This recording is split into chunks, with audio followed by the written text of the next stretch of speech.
వరంగల్ జిల్లా సంగం మండపంలో సంగం మండలంలో ఘోరం జరిగింది.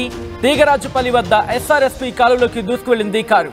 ఒకే కుటుంబానికి చెందిన నలుగురు గల్లంతయ్యారు. ప్రమాదంలో తండ్రి సోమారపు ప్రవీణ్, కూతురు చైత్ర, కొడుకు ఆర్యవర్ధన్ మృతి చెందారు. భార్య కృష్ణవేణిని కాపాడుకున్నారు స్థానికులు.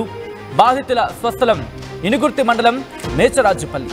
ప్రమాద సమయంలో తండ్రి ప్రవీణ్ కు ఛాతిలో నొప్పి వచ్చింది. ఎల్ఐసిలో డెవలప్మెంట్ ఆఫీసర్ గా పనిచేస్తున్నాడు ప్రవీణ్. ఒకసారి విజువల్స్ మీరు చూస్తున్నారు. కారు ఎస్ఆర్ఎస్పీ కాలువలోకి దూసుకు వెళ్ళిపోయిన విజువల్స్ మీరు చూస్తున్నారు. వరంగల్ జిల్లా సంగం మండలంలో ఈ ఘోరం జరిగింది. తీగరాజుపల్లి దగ్గర ఎస్ఆర్ఎస్పీ కాలువలోకి దూసుకు వెళ్ళింది కారు. ఒకే కుటుంబానికి చెందిన నలుగురు గల్లంతయ్యారు. ఒక్కసారిగా కాలువలోకి దూసుకు వెళ్ళిపోయింది ఆ కారు. విజువల్స్ మీరు చూస్తున్నారు. పూర్తిగా ఆ కారు అద్దాలు ధ్వంసమైపోయాయి. దాంతోపాటు ఆ వెనకాల ఆ డోర్ నుంచి స్థానికులు మహిళను కాపాడడం జరిగింది. ఈ కథను మిమ్మల్ని కాస్త కలవరపరచైతే మిమ్మల్ని కలవరపడి గురి చేయడం ఆర్టీవీ ఉద్దేశం కాదు.